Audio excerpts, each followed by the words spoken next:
যে কোনো সম্পর্কে একে অপরকে বোঝাটা ভীষণভাবে জরুরি। দেখবে একটা সম্পর্ক কিন্তু কখনোই টাকা পয়সার জন্য বা দেওয়া নেওয়ার কারণে কিন্তু কখনোই সম্পর্ক নষ্ট হয় না। একটা অনেক পুরনো সম্পর্কও ভেঙে যেতে পারে ভুল বোঝাবুঝির কারণে, কিংবা বলতে পারো অসম্মানের কারণে, কিংবা অহংকারের কারণে। দেখো, আমার সাথে সাথে টিকটিকিটাও ঠিক ঠিক বলছে। এটা যে কোনো সম্পর্কই হতে পারে, শুধুমাত্র যে স্বামী স্ত্রীর সম্পর্কই এভাবে ভাঙন ধরে সেটা কিন্তু নয়। বন্ধু বান্ধব হতে পারে, পরিবার পরিজন হতে পারে। দুটো মানুষের মাঝখানে যখন একজনের মাথায় এটা ঢুকে যাবে যে আমি ওর থেকে বড়, বা আমি ওর থেকে ভালো, বা আমি ওর থেকে অনেক গুণে বেশি ভালো, তখনও কিন্তু সম্পর্কটা ধীরে ধীরে ধীরে ধীরে নষ্ট হতে থাকে। আমার মনে হয় সম্পর্কে ভুল বোঝাবুঝি হতে পারে, কিন্তু সেই ভুল বোঝাবুঝিটা আমরা নিজেরাই যদি দূর করে নিই। ধরো কারোর সম্পর্কে আমার কিছু ভুল ধারণা হয়েছে, তার সাথে কথা বলে যদি আমি সেই ভুল ধারণাটা মিটিয়ে নিই, তার উপর রাগ না করে থাকি, কারণ মানুষ তো আর অন্তর্যামী নয় যে বুঝে যাবে তার কি হয়েছে। তো আমরা যদি সামনাসামনি কথা বলে একটা সমস্যা সমাধানের চেষ্টা করি, তাহলে কিন্তু কোনো সম্পর্কই নষ্ট হয় না, তাই না বলো? আর আমি এরকমও দেখেছি যেগুলো আমার একদমই ভালো লাগে না। ধরো স্বামী স্ত্রী বলো বা বন্ধুবান্ধব বলো, একসাথে আমরা অনেকগুলো বছর অনেকগুলো সময় পার করি। সেখানে কিছু খারাপ সময় থাকে, কিছু ভালো সময় থাকে। কিন্তু কি হয়, কিছু মানুষ ধরো আলাদা হয়ে যাওয়ার পর, বা তাদের সাথে ধরো কথা হয় না, কারোর সাথে কারোর কথা হয় না, সেই সিচুয়েশানে মানুষ কি করে,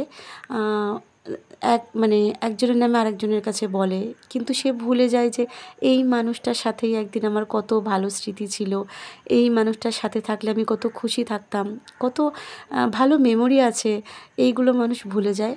আমার মনে হয় যে আমার তার সাথে কথা হয় না মানে সেই মানুষটা খারাপ যে আমি লোকের কাছে বলবো, তার নামে সমালোচনা করব, এরকমটা নয়। হয়তো তার সাথে আমার মতের মিল হয়নি, কোনো কারণে মতের অমিল হয়েছে, সেই কারণে কথা হয় না, কিন্তু তাকে নিয়ে সমালোচনা করা, তার খারাপ চাওয়া। আর একটা কথা হলো, সময় সব সময় একরকম থাকে না। এটা নয় যে আমার সাথে আজ যার গলায় গলায় মিল, তার তার সাথে আমার কিছু বছর পর বা একদিন পরও সেই মিলটাই থাকবে, এরকমটা নয়। সময়ের সাপেক্ষে সব কিছুই বদলায় আর সব কিছু মেনে নিতে হয়। কিন্তু আমি হাসি মুখেই মেনে নেওয়ার চেষ্টা করি। কোনো সম্পর্ক যদি ভেঙে যায় আমার সাথে কারুর, সেটা আমি এটুকু জানি, আর আমি শিওর এটাতে যে সেখানে আমার কোনো ফল্ট থাকবে না, আর ছিল না। কারণ কি, আমি একটা সম্পর্ককে ভালোভাবে নিয়ে যেতে জানি, টিকিয়ে রাখতে জানি।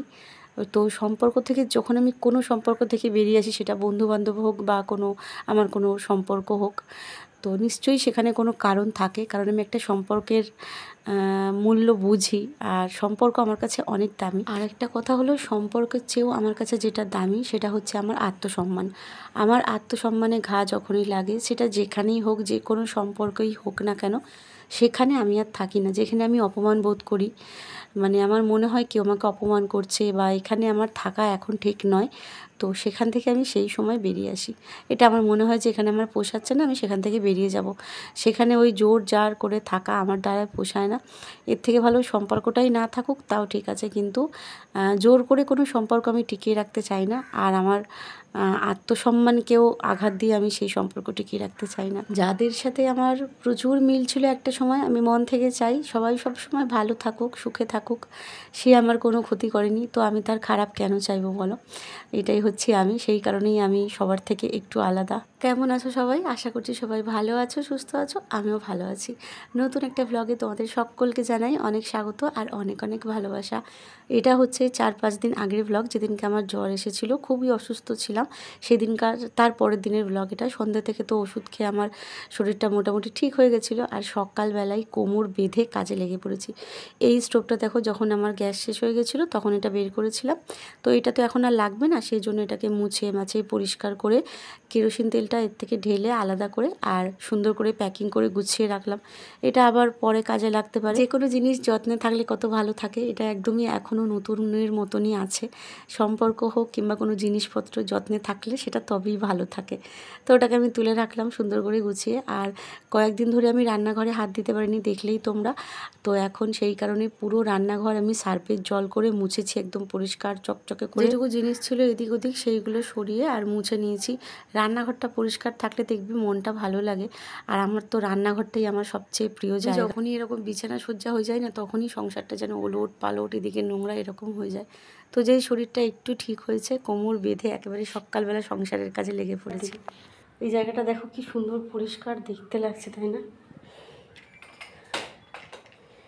এই যে এখানে টুলটা ছিল, তো টুলটা সরিয়ে দিলাম। টুলটাতে কিছু একটা করব, যাতে করে এই জায়গাটাতে না টুলটা বসিয়ে আর টুলটার উপর একটু রং করব, আঁকবো কিছু, আর তার উপর একটা গাছ বসানোর ইচ্ছে আছে।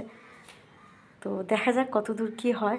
আর ঘরদোর সব তো ঝাড় দেওয়া হয়ে গেছে, বললামই তোমাদের। রান্নাঘরটা এত সুন্দর দেখতে লাগছে, দেখো পুরো পরিষ্কার চকচক করছে। কদিন মুছতে পারিনি, আমার যেন প্রাণটা আইঢাই করছিল। এই জায়গাটা শুকোতে একটু সময় লাগে, জল জল আছে।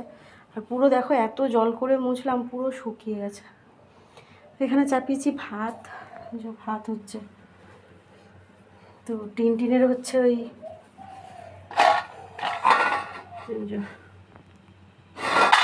এক্ষুনি বসিয়েছি, কিছুক্ষণ হলো। ভাত বসাতে হতো না জানো তো, ভাত আমার যেটুকু ছিল হয়ে যেত মোটামুটি, কিন্তু টিনটিনকে আমি দিয়ে দিয়েছি ভাতটা। রাত্রেবেলাও আসেনি, আর অনেক রাত হয়ে গেছিলো, তো ওই জন্য আসলো, ওকে ভাতটা দিয়ে দিয়েছি। এবার আমার খাবার ভাত নেই, ওই জন্য অল্প করে চাল নিয়ে ভাত চাপিয়েছি, যেটা থেকে যাবে সেটা রাতেও খেয়ে নিতে পারবো। তো ভাতটা টিনটিনকে খাইয়ে দিলাম, এখন আমি মাঠে গিয়ে খাইয়ে আসলাম। তো চারিদিকটা দেখো একদম পরিষ্কার চকচক করছে। এখন আর টিনটিনকে খাওয়ানো নিয়ে কোনো সমস্যা হয় না। টিনটিনকে এখানে সবাই ভালোবাসে, ওর ছানাদেরকে ভালোবাসে। আর আমি যেহেতু ওদেরকে একটু ঘাটাঘাটি করি, সেই হিসেবে আমাকে সবাই চিনে গেছে, মানে ওদের সাথে আমি মিশি, তো সেই হিসেবে বাচ্চাগুলোকে নিয়ে একটু ঘাটাঘাটি করি। তো এই আর কি, এখন রাস্তায় গিয়েই খাইয়ে আসি ওদেরকে। আর এখানে দেখো সকালবেলা আমি উঠে শাক তুলেছি, এই যে এটা কী শাক তোমরাই কমেন্টে জানিও। এই শাক আমি কিন্তু বাজারে বিক্রি হতে কখনোই দেখিনি, তবে আমরা বাড়ির আশেপাশ থেকেই তুলে খেতাম। ওইখানে সেরকমভাবে খাওয়া হয়নি, মাঝখানে মনে হয় কয়েকবার করেছিলাম, দেখেছিলে তোমরা। আর এখানে সেই প্রথম তুললাম, একদম টাটকা টাটকা শাক তুলে। আর আমি এরকম একটা ঘাস বাছা হয়নি, তুলে আর আমি এটাকে নুন জলে কিছুক্ষণ ভিজিয়ে রেখেছিলাম। এখন ভালো করে কচলে কচলে ধুয়ে, আবার ঝুড়িতে নিয়ে ধুয়ে, অনেকবার করে ধুয়ে এখন এটাকে কুচোবো, কুচিয়ে ভাজা করব। কী শাক এটা তোমরা কমেন্টে আমাকে জানিও। তো চলো এখন শাকটা কুচিয়ে নিই, ঠিক আছে? আমার ফোনে বেশি চার্জ নেই, ফোনটা চার্জে দিই, শাকটা কুচিয়ে নিই, একেবারে ফিরে আসছি। এত ভালো লাগে না এই শাকগুলো খেতে, কি বলবো। তোমরা কে কে খেয়েছো আমাকে কিন্তু অবশ্যই জানিও, যদি কেউ খেয়ে থাকো। এই শাকটা ভীষণ ভালো খেতে। এই দেখো, বাজারে বিক্রি হতে আমি সেভাবে দেখিনি, বাড়ির আশেপাশেই হয়। আর এটা পরিষ্কার জায়গা থেকেই তোলা, বাড়ির একদম উঁচু জায়গা থেকে, পেছন থেকেই তুলেছি, পেছন দিক থেকে।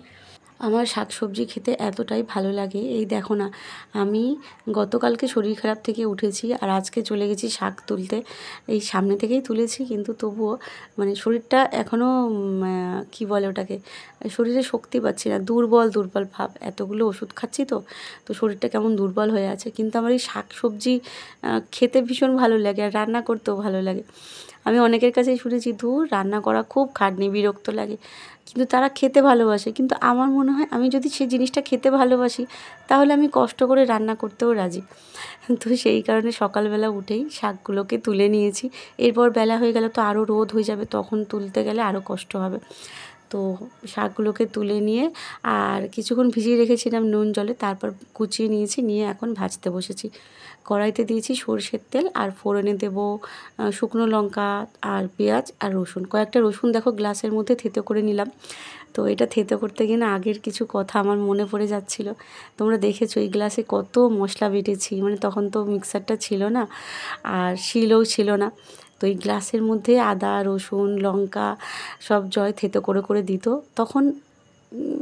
তখন ঘরে এত জিনিসপত্র ছিল না, অনেক অভাব ছিল, কিন্তু মনটা শান্তিতে ভরেছিল, মনে অনেক আনন্দ ছিল। আমার মানে কোনো কিছু নেই বলে এরকম ফিল হতো না, মনে হতো সব আছে আমার কাছে, আমি সব থেকে খুশি, আমি সব আছে আমার কাছে। কিন্তু এখন দেখো, এখন অনেক কিছু আছে, সব কিছু আছে, আমার যেটুকু চাহিদা তার থেকে অনেক বেশি কিছু আছে এখন আমার কাছে। আমার মনে হয় আমার জন্য অনেক বেশি এগুলো। আমার তো অত আলাদাভাবে কোনো শখ নেই বা কোনো চাহিদা নেই। আমার যেটুকু প্রয়োজন তার থেকে অনেক বেশি আছে, কিন্তু মনের কোণায় যেন সেই শান্তিটা যেন কোথায় যেন হারিয়ে যাচ্ছে ধীরে ধীরে। যাই হোক, তো শাকটা এখানে ভেজে নিচ্ছি। তো এই মশলাটা থেতো করতে গিয়ে অনেক কিছু মনে পড়ে গেল। এই গ্লাসে করে জয় আমাকে ধনেপাতা বাটা খাইয়েছিল ওই বাড়িতে যেখানে থাকতাম। ধনেপাতা বেটে দিয়েছিল, আমি তো ধনেপাতা বাটা দিয়ে ভাত খেতে ভালোবাসি। তো এই গ্লাসটার মধ্যেই আমাকে বেটে দিয়েছিল, ওই মশলা বেটে দিত গ্লাসটাতে, আর আমি রান্না করতাম। আমার মনে হয় ঘর ছোট হওয়াই ভালো, জানো তো। স্মৃতিগুলো না এলোমেলো হয়ে পালাতে পারে না, আর ঘর যখন অনেক বড় হয়ে যায় তখন স্মৃতিগুলো জমার জায়গায় পায় না। ও ভাবে যে কোথায় জমবো, এই কোণায় না ওই কোণায়, এই ভাবতে ভাবতে সে আর জমতে পারে না, সে পালিয়ে যায় তখন, কিংবা এলোমেলো হয়ে যায়। আর ছোট্ট ঘর হলে ঘরের কোণাতেই থাকে। তোমাদেরও কি আমার মতন তাই মনে হয়? তাহলে কমেন্ট করে জানিও। তো শাকটা ভাজার পরে টুকিটাকি কিছু কাজ সেরে আর স্নানটা করে নেব। তখন তোমরা যে ব্লগটা দেখছিলে সেটা আগের দিনের ব্লগ। তো দুপুরের পর থেকে গতকাল কোনো ব্লগ শ্যুট করিনি আমি, এখন আবার ব্লগটা শুরু করলাম। ভেবেছিলাম কালকে শ্যাম্পু করে নেবো, বলছিলাম তোমাদেরকে। পাতার জলটা দেওয়া ছিল মাথায়, কিন্তু কালকেও আর শ্যাম্পু করা হয়নি। ওই জন্য আজকে সকাল সকাল শ্যাম্পুটা করে নিলাম। আর সকালবেলা কত কিছু কেচেছি দেখো, আজকে সকালে এগুলো সব কাচাকুচি করেছি। আর এখন স্নান করলাম, ভাবলাম নাইটিটা মেলে দিয়ে আসি।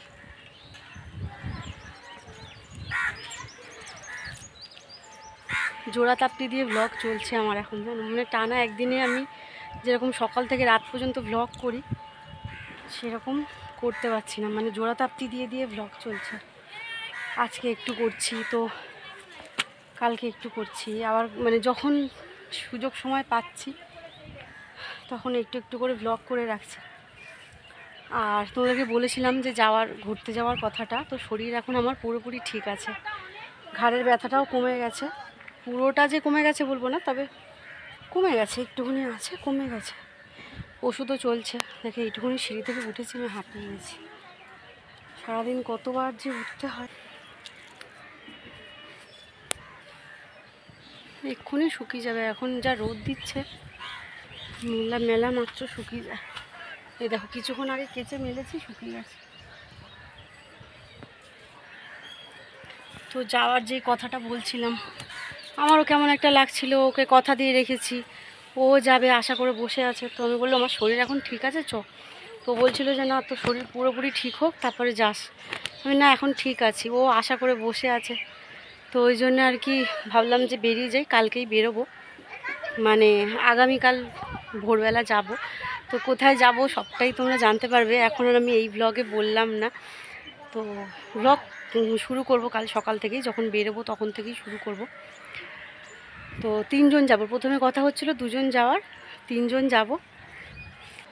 তো এখন স্নান টান করে নিলাম। আর এক জায়গায় বলছিলাম যে চুড়িদার বানাতে দেওয়া আছে, উনি তো ফোন ধরছে না। চুড়িদারটা দিয়েছি জানুয়ারিতে, আর এটা মার্চ হয়ে গেল, আজকে দেখছি ফোন ধরছে না। সেদিনও আমি বললাম যে হয়ে গেছে দিদি আমার জিনিসটা, বলছে আমি ভুলে গেছি, বিয়েবাড়ি ছিল ভুলে গেছিলাম, তুমি তো ডিজাইনটা পাঠাওনি। কিন্তু যেদিনকে আমি চুড়িদারটা বানাতে দিয়ে এসেছি সেদিনকেই আমি ওনাকে হোয়াটসঅ্যাপে ডিজাইন পাঠিয়ে দিয়েছি, বলেও দিয়েছিলাম। এখন জানি না আজকে ফোন ধরছে না, হয়েছে কি না। শাড়ি পরে তো কালকে আমি যেতে পারবো না, ব্লাউজ একটা অর্ডার করেছিলাম কিন্তু সেটা রিটার্ন করতে হয়েছে, বললামই। এবার দেখি কী পরে যাব। আর এই শাড়ি পরে গরমের মধ্যে তো মানে সবসময় যেহেতু পরি না, তো শীতকাল হলে তবুও মানে চলে যেত, কিন্তু একটু গরম পড়ে গেছে না। আর সবচেয়ে বড় কথা হচ্ছে আমার ওই চুড়িদারটা পরে যাওয়ার খুব ইচ্ছে ছিল।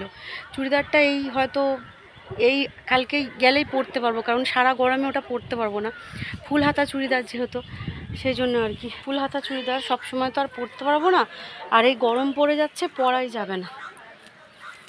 যদি আমি এখন না পরি, জিনিসটা বানালাম একটা আমার আশা থেকে যাবে, জানো তো, যে পরতে পারলাম না। আর গরম পড়ে যাচ্ছে তো এমনিতেও পরতে পারবো না।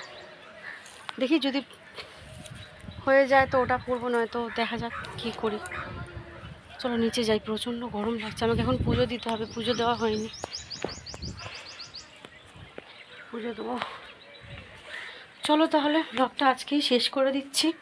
কেমন ডাল আছে আর আলু সেদ্ধ করেছি আলাদা করে, ডাল আলু সেদ্ধ ভাতই আজকে খাবো। আর একটু আলু সেদ্ধ করেছি, হাত ব্যথা হয়ে গেছে আমার।